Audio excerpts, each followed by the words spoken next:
Sino lang yung makakasama ng Lord sa kanyang kaharian? Sino lang? Yung sumusunod sa kanyang kalooban.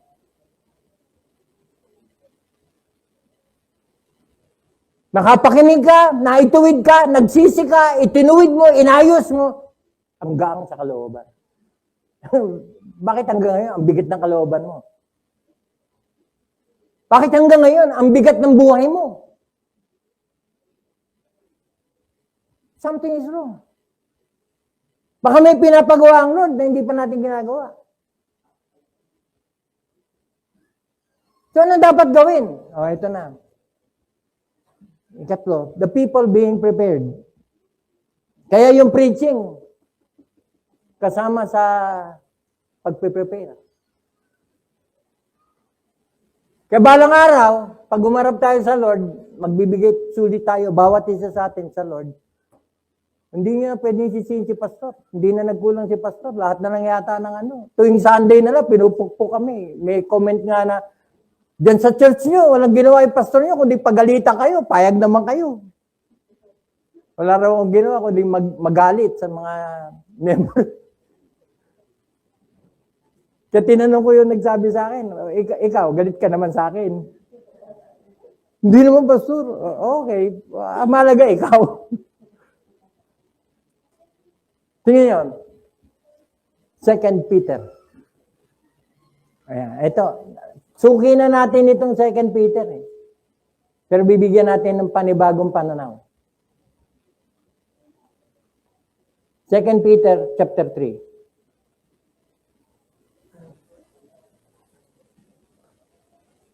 Second Peter 3. Oh, ba't alam mo? Ay, may notes nga pala. Pinunahan ako ni Ina. 2 Peter chapter 3. Look at verse 9. Ano yung purpose ng preaching?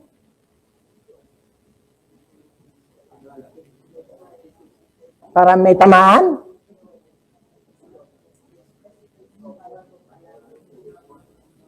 Ang daming lilitaw na salita. Para maitama, para mapaalalahanan, para maituwid, para maiayos. Gamitin nyo na lahat. Synonyms. Other words. Tingnan yun. 2 Peter. Nasa 1 Peter ako. Ayan. The Lord is not slack concerning His promise, as some men count slackness. O ito, I like this, but is long-suffering to usward.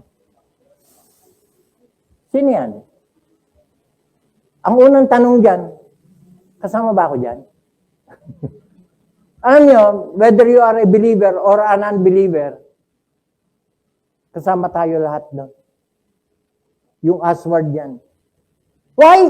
Kasi God is giving both to unbelievers and believers the chance to make a choice to change. Bakit? Kasi kung believer ka, bagamat Christian ka na, nakakilala ka na sa Lord, hindi ka pa perfect.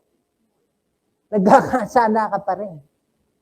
At dahil nagkakasala pa rin tayo, para sa atin pa rin yung verse 9. Ano ba yung solusyon sa problema natin bilang tao na pag bumagsak ka, nagkasala ka, hindi ka dapat manatili sa kasalanan mo. Dapat, ano gagawin? Pagsisihan mo. Ayun. But is long-suffering to usward, not willing that any should perish, but that all should come to repentance. Bakit? Kasi yung kasalanan ginagawa mo na hindi mo bibitawan, baka yan yung magdala sa isang impyerno. Repent or perish. The same message still stands.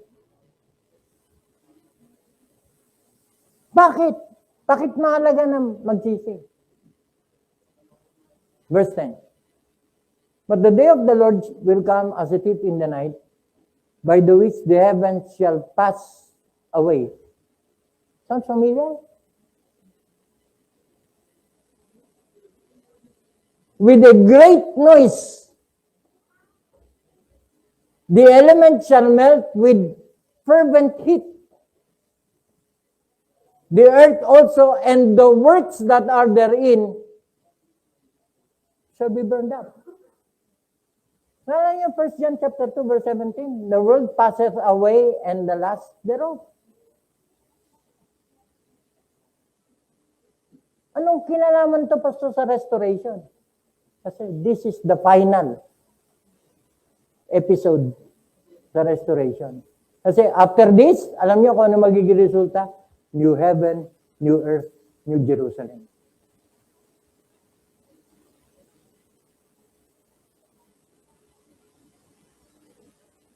The elements shall melt with fervent heat, the earth also and the works that are therein shall be burned up.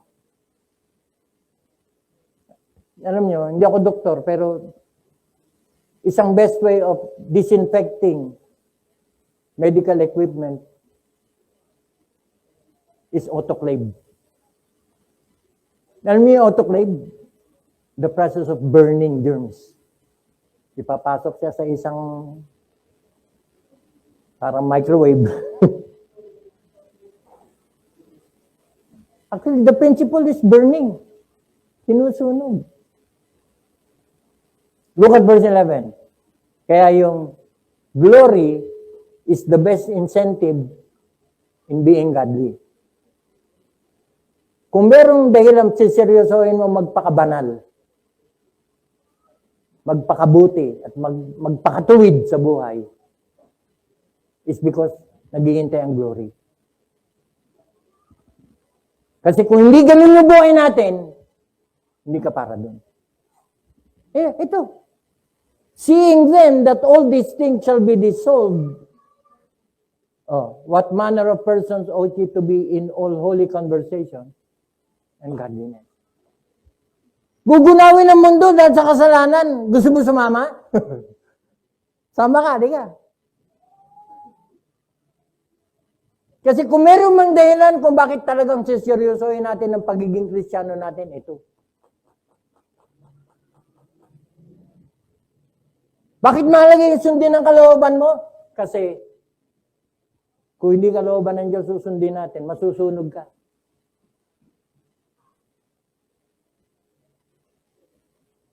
Look at verse 12. Looking for the haste and hasting unto the coming of the day of God, wherein the heavens being on fire shall be dissolved, and the elements shall melt with fervent heat. Nananakot ba yung verse? Ayoko naman sabihin hindi. Kasi sa totoo lang, yun yung dahilan kung bakit the whole duty of man is to fear God and keep His commandment. Huwag mong katakutan yung pumapatay ng katawan. Katakutan mo yung pumapatay ng katawan at the same time, nagbubulid ng kaluluwa sa impyerno. Yun yung katakutan mo.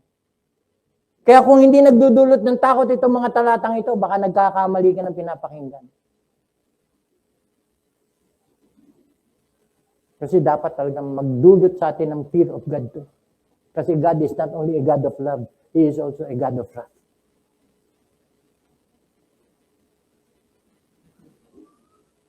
Verse 13.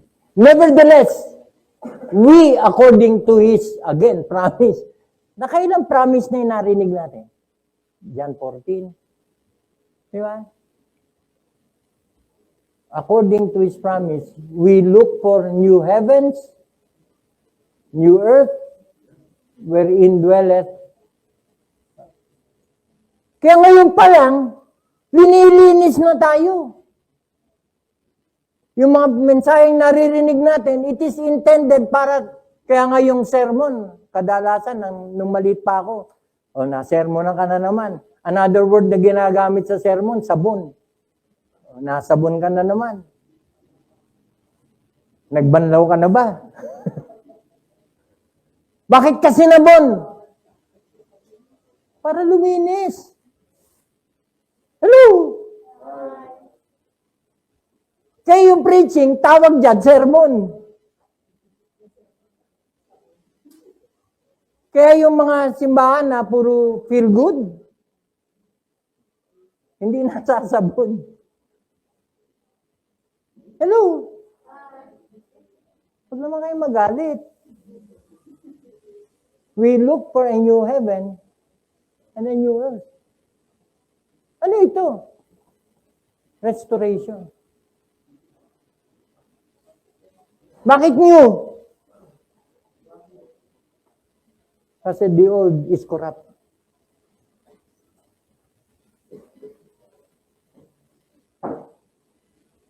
Kaya dapat, kung Kristiyano tayo, dapat new creation na tayo.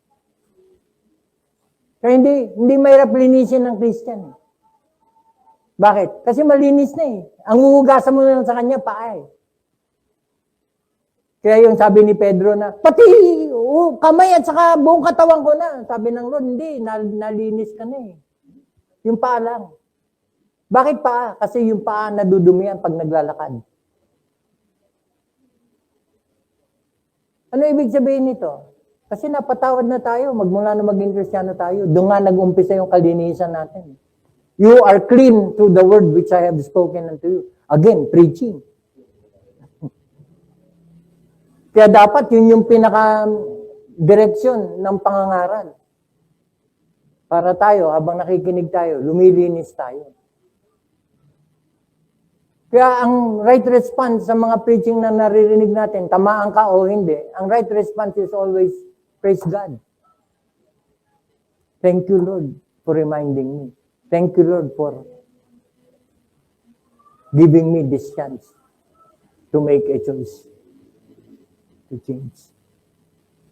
Huwag kayo uminto hanggang dun sa choice. Kasi minsan, yung iba, nabigyan ng chance, ayaw mamili. Bakit? Kasi pag hindi ka namili, hindi mo pinili ang Diyos, namili ka na. Kaya wag mo sabihin sa akin, wala pa naman akong pinipili, pastor eh. The mere fact na hindi mo pinili ang Diyos, may pinili ka na. Kasi kung Christian ka, wala ka ibang pipiliin kundi siya. Kaya yung sinasabing, pastor, wala na akong parang no choice ako eh. No, you have a choice. Hindi kasi, pastor, dead end yung pinuntahan ko eh. Oh, you can look up. You have a choice. Kaya wag mo sabihin sa akin, wala kang magagawa. Meron kang pwede gawin. Tama? Gipit na gipit ka na. Sad-sad ka na. You can always go to God and ask for yourself. Hello? Tanong, have we done that? Kaya maraming nade-depress. Kasi instead of going to God, nagmukmuk siya. Of course, hindi ko minimize yung issue ng depression. Pero sometimes, kung Christian ka, ang Lord na solution sa problema mo. Tama? Ang sabi ng Lord, casting all your care upon Him for He careth for you. We can always go to Him in prayer. Ang sabi ng Lord, come unto me, all ye that labor and are heavy laden, and I will give you rest. Take my yoke upon you, and learn of me. For my yoke is easy and my burden is light. Walang problemang iiwanan tayo ng Diyos. Hindi. Nandiyan lang siya. Ang tanong, nilalapitan ba natin siya? Are we choosing Him? O ipinipilit natin yung gusto natin? Na hanggang ngayon, kapit na kapit ka, ayaw mong bitawan. You have a choice. Magpatuloy ka dyan. Ayun, 2 Peter chapter 3 is the best warning. Everything will melt with fervent heat. Alam niyo yung sinabi with a great noise? Some commentator believe yung great noise dito, atomic explosion to. Kaya hindi nakapagtataka, maraming superpowers, walang ginawa kundi mag-imbak ng atomic power. Nuclear. Kaya yung creation ng tao, gagamitin ng Diyos para i-destroy ang tao. Kung computer lang ang gumagana niya, isang pindutan lang, ang Lord, baka isang kindat lang. Yung great noise na binabanggit yan, sapat na pag nagsabay-sabay sumabog yung mga kung ano yung nakaimbak sa kanila, na hindi kailangan paliparin, doon pa lang kung saan siya nakalagay, pasasabugin na, ano mangyayari sa mundo? Hello? Of course, I'm not saying na yun yung mangyayari, pero may imposible pa ba sa panahon ngayon?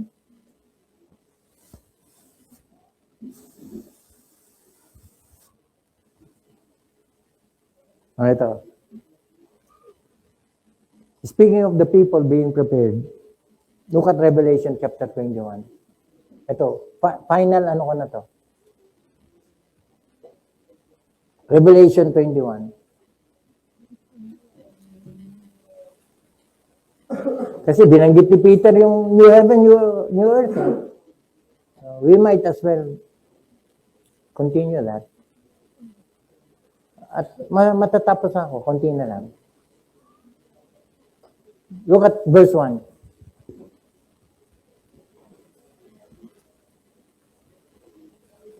Verse 1. And I saw new heaven and a new earth. For the first heaven and the first earth were passed away, and there was no more sea. Puro continents na.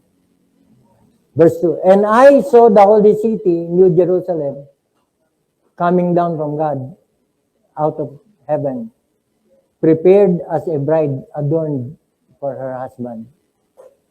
And I heard a great noise, a great voice out of heaven saying, Behold, the tabernacle of God is with men, and he will dwell with them, and they shall be his people, and God himself shall be with them, and be their God. Saan to? Sa glory. Verse 4, And God shall wipe away all tears. Ito yung sinasabi ko kanina. From their eyes. And there shall be no more death, neither sorrow, nor crying, neither shall there be any more pain. Ay, mga masakit na rayuma dyan, may solusyon dyan. For the former things are passed away. And he that sat upon the throne said, Behold, I make all things new. Kaya yung the chance to make a choice, to change is to make new. Magbago. Nagbago na lahat, ikaw na lang hindi. At ang sabi rito,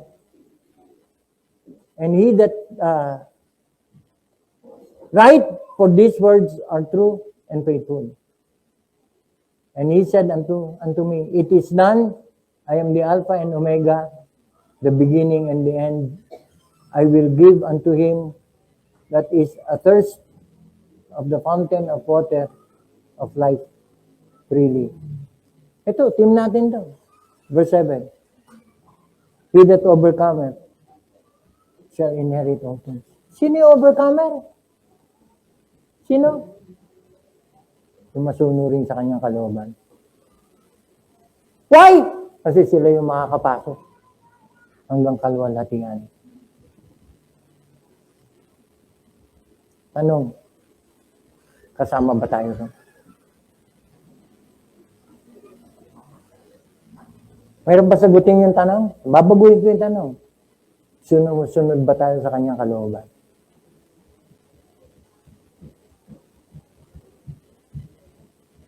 Kasi baka meron pinapagawa ang Lord, nagawa ba natin?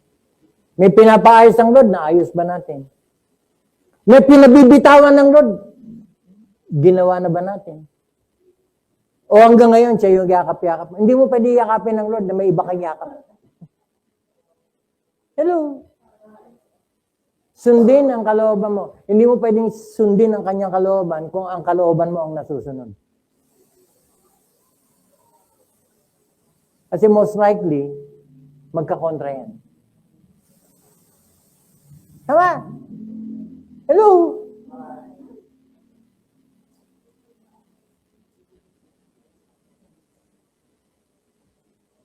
Ang ganda ng, look at Look at verse 10. Asan na ba ako? Verse 8 pala, verse 8. So, ito yung hindi sumunod sa kanyang kalooban. Verse 8. But the fearful and unbelieving and the abominable and murderers and warmongers and sorcerers and idolaters and all liars shall have their part in the lake which burneth with fire and brimstone, which is the second death. Bakit second death? Kasi the first death took place in the Garden of Eden. Did they die? Yes and no. Yes. Kasi they died. Kasi sinungaling ang Diyos pagka hindi sila namatay. Ano ka namatay nila? Nabuhay pa sila at nagkaanak pa . They did not die physical, but they died spiritual. Kasi what is death? Death is separation. Ang proof na they were separated from God, nung kumain sila ng pinagbabawal na pagkain, na prutas, the very moment na kumain sila, namulot yung kanilang mata at nakita nila nakahubad sila. Ano ginawa nila? Nagtago. Did they die? Yes. Kasi they separated themselves from God. Hinanap pa sila ng Diyos . As if hindi alam ng Diyos kung nasa sila. Alam ng Diyos. Ang gusto lang ng Diyos, lumapit sila. Lumapit ba sila? Hindi. Nilapitan sila ng Diyos. Hindi yung ang Diyos. Ang tigasan ng ulo ng tao, hindi, nandun pa rin siya. Hanggang ngayon, ganun ang Diyos. Nagbibigay ng pagkakataon na ang tao lumapit sa Kanya.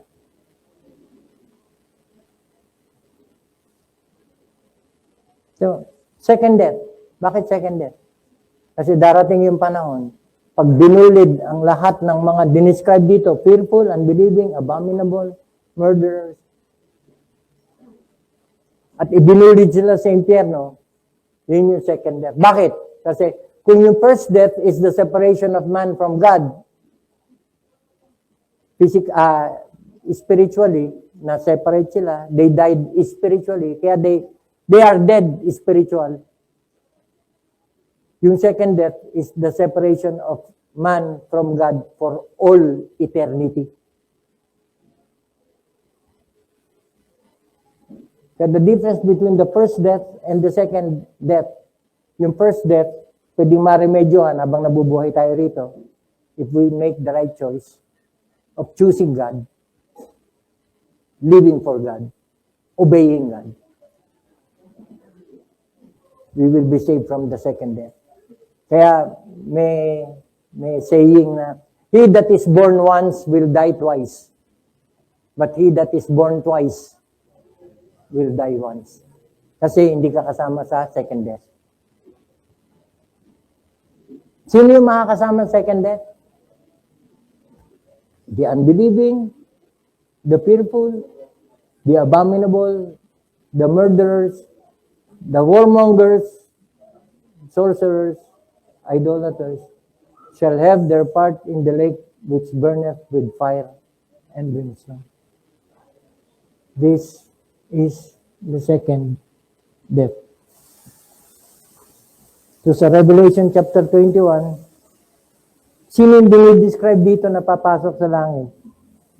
Revelation 21, verse 3. Ano yung tawag sa mga taong ito? His people. They shall be His people. And God Himself shall be with them and be their God. Di ba? I will come again to take you unto myself so that where I am, there you may be also. So, His people, verse 7, the overcomers. He that overcometh shall inherit all things. Hanggang katapusan, nandito tayo. Hawak kamay. Naglilingkod sa Lord. Verse 10, anong tawag sa taong ito? Sa mga taong ito? Verse 10, the bride. Tama ba? Verse 9 pala. The bride, the Lamb's wife.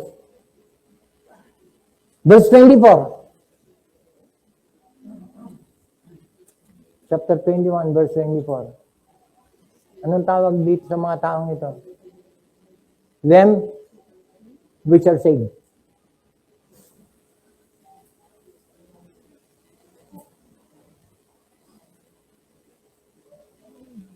Look at chapter 22. Final.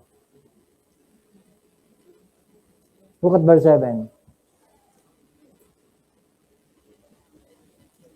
Mahalaga ba pagsunod sa kanyang kalooban?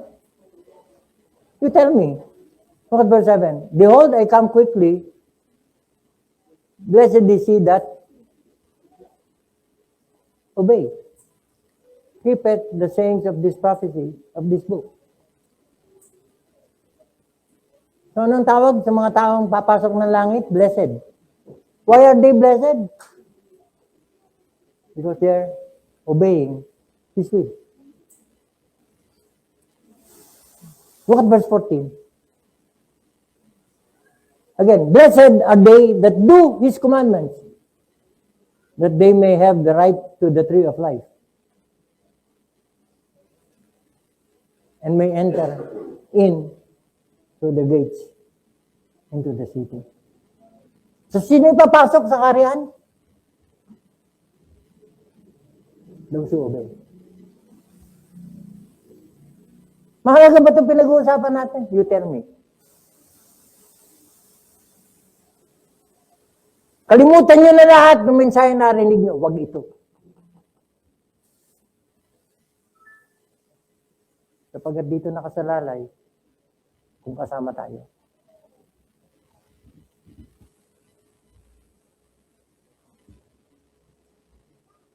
Malapit na yun. Actually, ongoing yung nire-renovate ng Lord. Doon sa, in my Father's house are many mansions. Yung mansions doon, hindi necessarily isang unit yun, kundi ang tawag doon, rooms. Modern translation. Kasi, the new heaven is like a cube na napakalaki. May kanya-kanya tayong kwarto. Kung anak ka ng Diyos, ewan ko kung maiahalin tulad ba siya sa kondo. Kasi it's one big cube na many rooms. I go to prepare a place for you. If I go to prepare a place for you, I will come again. I like that. Kasi yun yung inintay natin. To take you unto myself, so that where I am, there you may be also. Who will not be part of the restoration? Those who did not obey, and those who did not know God. 2 Thessalonians chapter 1, verse 7. Ang naghihintay sa kanila, punishment, saka vengeance. Yung sabi ng Lord, vengeance is mine, I will repay, saith the Lord. Alam niyo kung kanino niya dineclare yun? Sa mga napupuot sa Kanya. Sino yung mga napupuot sa Kanya? Yung hindi nagmamahal sa Kanya. Kaya sinasabi nung talata, may araw rin kayo. At malapit na yun. Pero bago yung warning na yun, na may araw ka rin, binibigyan tayo ng pagkakataon para magsisi. Kasi kung magsisisi tayo, pwede tayong makasama. Amen? Repent or perish. Which will you choose? You want to perish? It's up to you. You want to be saved? Repent. Mahirap ba yun? Tanong, mahirap ba yun? Depende sa'yo. Kung anong gusto mo. Hello? Does this make sense? Tumatama ba? Tama lang, Pastor. Tama lang. Kasi kung hanggang ngayon walang tama, ay hindi ka naman itatama. Sa tinagal-tagal na naririnig natin ang mga mensahe na nagtutulak sa atin para piliin ng Diyos, hindi pa rin natin siya pinili. Namili ka na. At yun yung malungkot na katapusan. Impyerno ang iyong patutunguhan. Kaya anong ginagawa natin every time may communion tayo? Okay? Kasi as Christian, hindi tayo perfect.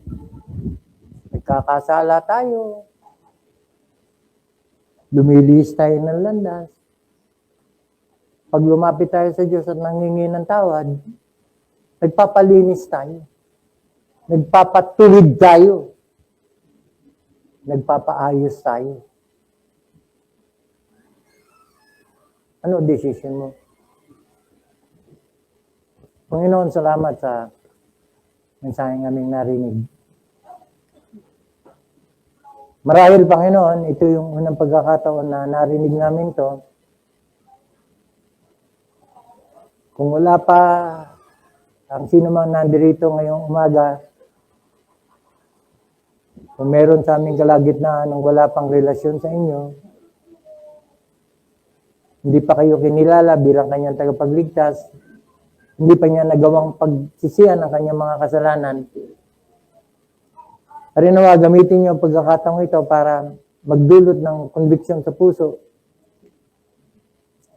at ilapit ang kanyang sarili sa panalangin sa inyong harapan at sabihin, Panginoon, inaamin kong ako isang makasalanan. Piniling ko po na ako inyong patawarin, linisin, at tinatanggap kita sa aking puso bilang sarili kong tagapagligtas. Nais ko, Panginoon, na ako'y maging anak ng Diyos. Salamat, Panginoon, sapagkat naging malaya, naging maaliwalas ang pagpapayag ng inyong salita. Harinawa, ito ang nagdulot ng sapat na konviksyon sa puso ng bawat isa. Hindi lang hindi mananampalataya, kundi maging sa mga mananampalataya na may kailangang ayusin sa kanilang buhay. Harinawa, ang mensahe na narinig namin ang maging daan para aming aminin ang aming pagkakamali at hingin ang inyong kapatawaran at awa upang kami, Panginoon, ay malinis sa anumang karumihan meron. Pagpalain niyo bawat isa, gamitin niyo, Panginoon, ang pagkakataon na kami magko-communion sa umagang ito para masaliksik namin ang aming mga puso. Maunawaan namin, Panginoon, ang inyong kalooban at yun yung aming sundin sa aming buhay. Salamat po. Pinupuri ka namin sa matamis sa pangalan ng Kristo Jesus. Amen.